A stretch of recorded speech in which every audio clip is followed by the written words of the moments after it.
ఏపీలో త్వరలో జరగనున్న అసెంబ్లీ ఎన్నికలు, లోక్సభ ఎన్నికల నేపథ్యంలో టీడీపీ, బీజేపీ పొత్తులపై సర్వత్రా ఉత్కంఠ చోటు చేసుకుంటుంది.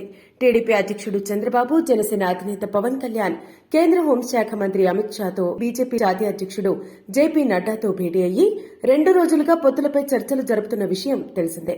ఈ చర్చలు కొలిక్కి వచ్చినట్టుగా తెలుస్తున్నప్పటికీ ప్రధానంగా లోక్సభ ఎన్నికలను టార్గెట్ చేసుకున్న బీజేపీ ఏపీలో కనీసం 10 లోక్సభ సీట్ల కోసం పట్టుపడుతున్నట్టు సమాచారం. ఈ క్రమంలోనే గురువారం రాత్రి నుంచి ఇప్పటి వరకు పలు దఫాలుగా జరుగుతున్న చర్చల్లో ఒక క్లారిటీ వచ్చినట్టు తెలుస్తోంది. అయితే నేడు మరోమారు అమిత్ షాతో చంద్రబాబు, పవన్ కళ్యాణ్ సమావేశం కానున్నారు. ఈ క్రమంలో జనసేన, టీడీపీ, బీజేపీల పొత్తు ఖరారు విషయంపై సర్వత్రా ఉత్కంఠ కొనసాగుతోంది.